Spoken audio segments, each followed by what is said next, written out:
Los candidatos de Junto por el Cambio ya han explicitado sus planes para 2023.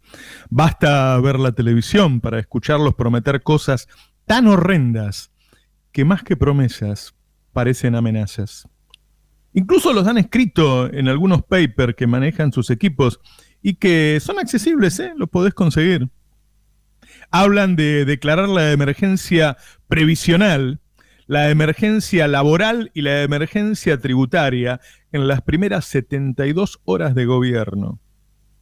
En el detalle, se propone congelar jubilaciones por un año, para luego cambiar la fórmula de actualización a la baja. Suba de la edad jubilatoria y fin de la moratoria.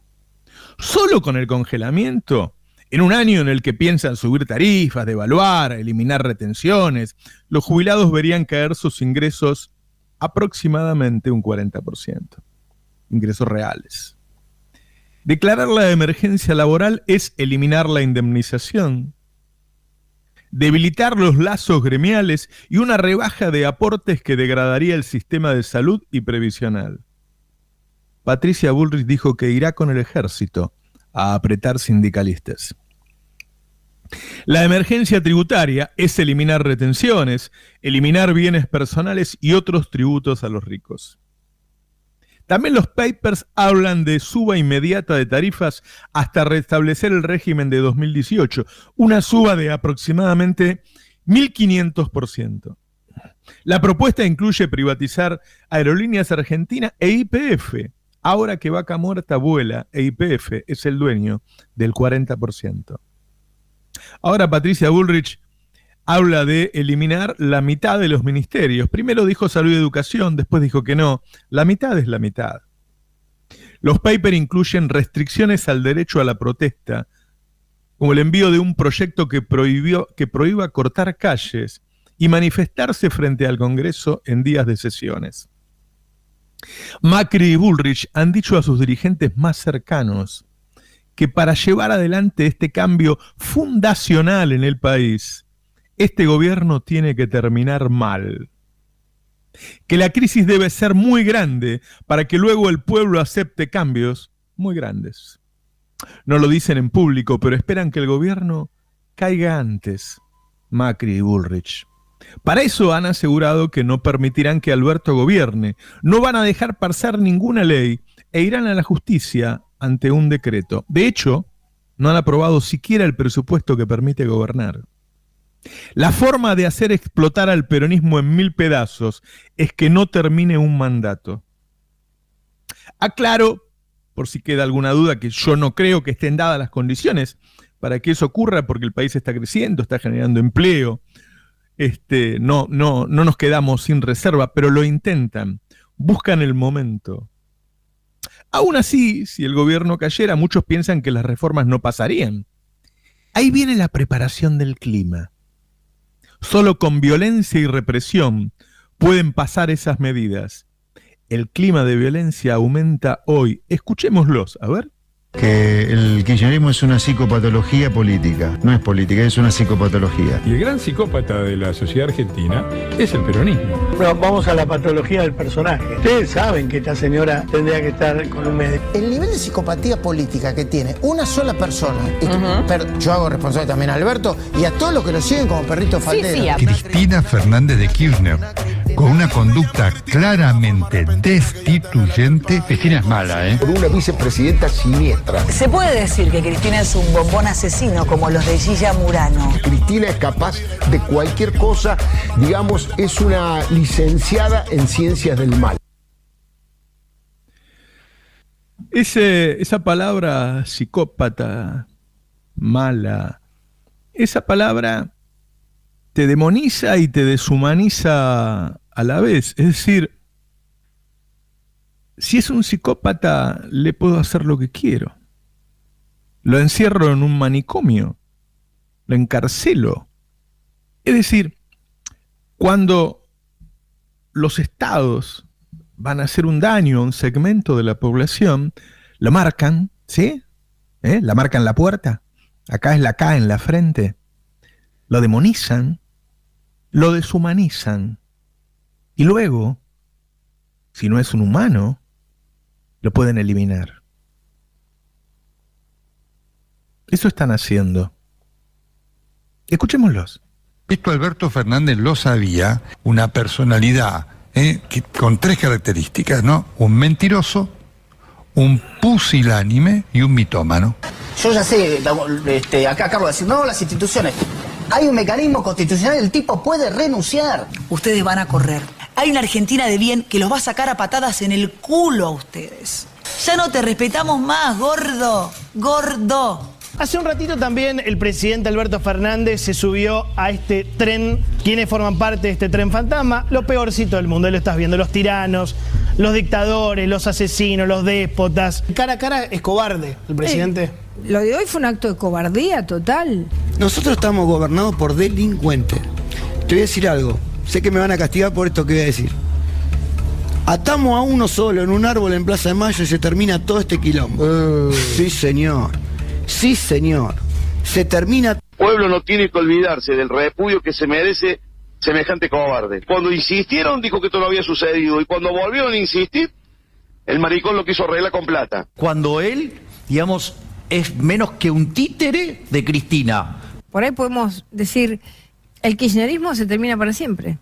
¿Lo pueden decir no está eso? Mal eso, ¿eh? ¿Lo pueden decir eso? No, es como un sueño.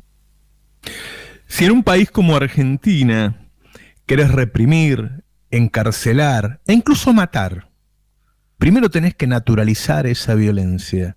La violencia verbal es el prolegómeno de la violencia física. Primero está el verbo. Escuchémoslos. Ellos cuando más burro, cuando más pobre, mejor.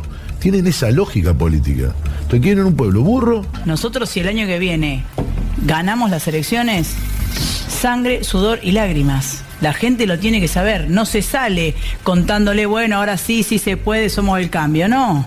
O sea, a la provincia de Buenos Aires hay que entrar con Metra. Bueno, yo lo primero que pienso es que no hay que subestimar. A mí Cristina me hace acordar esa escena de esa película en que la actriz está sumergida abajo de la bañadera, parece que está ahogada, Atracción Fatal, creo que es la película. La Argentina no es democrática. En general no se caracterizaron por ponderar y valorar la democracia los gobiernos peronistas. Kirchnerismo es una desgracia. Que Cristina Fernández de Kirchner tenga esta centralidad en la política argentina es una desgracia. ¿Con qué se corresponde este discurso?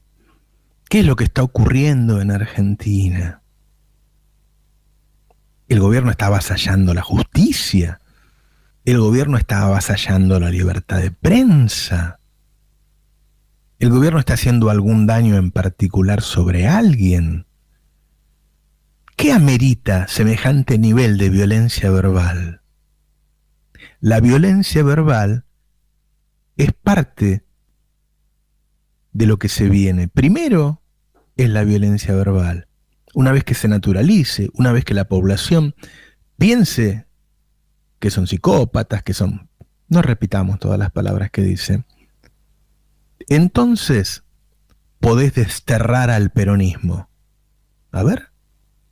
Que tal vez Argentina fue uno de los primeros en crear el populismo, Perón y Evita en su primer periodo, y tal vez vamos a ser uno de los primeros de erradicar el populismo definitivamente de la Argentina. Hoy es una amenaza en el mundo entero, lo hemos exportado al mundo y está siendo muy contagioso, lamentablemente para otras sociedades. Eso es lo que buscan y te lo están diciendo. Para desterrarlo, primero debe caer, romperse en 1000 pedazos, que muchos de esos pedazos se unan al nuevo proyecto neoliberal, y ahí es donde queda el terreno libre para el gran cambio. El plan B, que es lo que quiere Larreta, es que lleguen, pero tan destruidos que salgan terceros, que no lleguen al balotaje y se dividan en sus apoyos. Así la derecha tendría mayoría en diputados, sería primera minoría en senadores, y no se olviden que tienen a los 4 fantásticos de la corte. El bloqueo a las retenciones y a cualquier suba de impuestos en medio de una pandemia y una guerra que concentran ingresos, buscan la caída violenta, buscan la pueblada. Estamos en el momento en el que aún es posible detener el proceso, pero no queda mucho tiempo, porque ya hay peronistas buscando salvarse solos. En medio de la corrida inflacionaria y con una población viviendo en la escasez, es difícil hacer un análisis riguroso de la performance del gobierno. Pero si no se hace con honestidad, si nos dejamos llevar por enojos, no podemos sentar las bases del fortalecimiento del espacio popular para aguantar lo que se viene. No podemos vivir matándonos unos a otros porque el enemigo feroz, el enemigo violento, es el otro. Es imprescindible entender la enorme diferencia entre un gobierno peronista que no nos satisface y lo que quiere hacer la derecha en el país. El Frente de Todos heredó un default en dólares, heredó un default en pesos, la deuda más grande de la historia con el FMI. Luego cayó una pandemia, luego cayó una guerra y gobierna con los límites que le impone el default. El contexto no tiene parangón en la historia argentina. Si lo que más nos importa es la vida, y creo que es así, deberíamos juzgarlo ante todo por su error en la pandemia. Ya sabíamos todo lo que hizo, la vacuna, los hospitales, los respiradores. Ahora aparece un dato fundamental. El New York Times publicó un informe sobre el exceso de mortalidad en 2020 y en 2021 en base a datos de la Organización Mundial de Salud. Digo, exceso de mortalidad quiere decir cuántos muertos de más hubo en 2020 y 2021 comparados con los muertos habituales que hay en la Argentina. Argentina tuvo un exceso de mortalidad del 12%. Chile tuvo bastante más, del 17%. Brasil más, del 24%. México del 41% y Perú del 97%. Escuchen este dato. Si hubiéramos tenido la performance de Chile, hubieran muerto 60.000 argentinos más. Si hubiéramos tenido la de Brasil, hubieran muerto 140.000 argentinos más. Ese es el resultado de la gestión sanitaria durante el COVID. Veamos el empleo. En 2020 se perdieron en el mundo 225 millones de empleos, el 8,8% del total. La caída más severa desde la Segunda Guerra Mundial. En 2021 se recuperó la mitad, el 4,4%. Faltan recuperar 127 millones de empleos en el mundo. Argentina, en cambio, tiene 550.000 empleos más que antes de la pandemia. En medio de la pandemia bajó el desempleo del 9 al 7%. La pérdida del poder adquisitivo, el gran problema del que nos quejamos hoy. Un par de datos. En 2021 el salario medio en Estados Unidos subió 2,1%, pero la inflación fue del 7%. Los trabajadores norteamericanos perdieron 5 puntos en un año. En Alemania, los salarios promedios subieron 2,3% y la inflación de 2021 fue 5,3%. Perdieron 3% en un año. Y no estoy contando estos meses, no estoy contando el 2022. El coeficiente Gini, que habla de la desigualdad, del otro gran problema del que nos estamos quejando. Bueno, en Latinoamérica creció 0,7% durante 2020 y 2021. En Argentina se mantuvo, mejoró un poquitito. El panorama laboral, porque los empleos que se crean, no estamos conformes con la calidad de ese empleo. Bueno, según la Organización Internacional del Trabajo, entre el 60 y el 80% de los empleos recuperados en el mundo habían sido en condiciones de informalidad. Son precarios. Es decir, el trabajo malo es mundial en esta época de pandemia y de guerra. La recuperación económica en Francia en 2020 cayó 8,3%, recuperó 5,5%, quedó abajo. Inglaterra cayó 10%, recuperó 7%, quedó abajo. Italia cayó 9%, recuperó 5%, quedó abajo. España cayó 11% y creció 6%, quedó abajo. México cayó 9% y recuperó 6%, quedó abajo. Argentina cayó 9,9% y recuperó 10,3%, quedó arriba. Inflación. En Estados Unidos venía a un ritmo, el último año había sido del 1,4%. En 2021 llegó al 7%. Y los primeros 2 meses del año ya iba por el 2%. Si lo anualizaste da 12%. Es decir, pasó del 1,4 al 12%. Multiplicó por 8. Canadá empezó la historia en 0,7 en 2020. Subió al 4,8 en 2021. Y 2 puntos en los primeros 2 meses. Es decir, del 0,7 anual está yendo al 12 anual. Italia empezó en el 0,2 Pasó al 4% el año pasado, multiplicó por 20, y si sigue así este año va a multiplicar por 80. Argentina está multiplicando por 1,5, del 50 al 75. Un dato de seguridad alimentaria.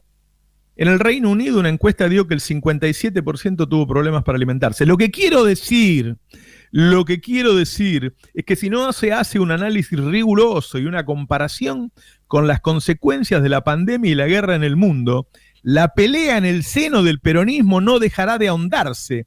El gobierno se va a debilitar y la derecha entonces logrará su objetivo destituyente. No es lo mismo un gobierno que sacó los remedios gratis que uno que lo repuso. No es lo mismo un gobierno que subió las tarifas un 3.500% que uno que lo congeló 2 años y medio y ahora las sube menos de la suba salarial. No es lo mismo un gobierno que hizo una reforma previsional que bajó un 25% las jubilaciones que uno que repuso la fórmula de Cristina y recuperó terreno y además dio bonos. No es lo mismo el que sacó el plan Procreal que el que lo repuso. No es lo mismo el que sacó el plan Progresar que el que lo repuso. El que habilitó la fuga que el que la prohibió. El que duplicó la gente que paga ganancias que el que lo bajó a la mitad. Y tampoco es lo mismo un gobierno que le dio Telecom a Clarín que uno que declaró los servicios públicos sobre todos sus productos. Dicho esto, está claro que así como parte del electorado de la dirigencia no hace un análisis riguroso que contextualice en su justo término el periodo de pandemia y guerra, también está claro que Alberto no alcanza a dimensionar los reclamos de su base electoral o de buena parte de su base electoral. Esa parte fundamental del electorado del Frente de Todos se forjó en la lucha, en el conflicto, en la pelea, en las ganadas y en las perdidas.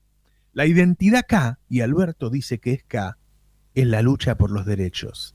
Repito, la identidad K es la lucha por los derechos. Se forjó en el poder y se consolidó en la gesta de la resistencia. Ese electorado, ese segmento de pueblo que votó al Frente de Todos, hoy tiene necesidades y quiere ver al gobierno luchar por ellos.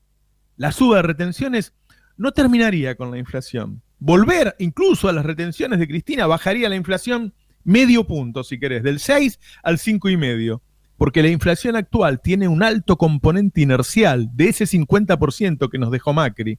Tenemos mecanismos indexatorios que hacen más difícil la baja y tiene también otros componentes importados que pegan. La suba del hierro, del vidrio, del plástico, del aluminio, el azúcar, las fibras textiles y otros.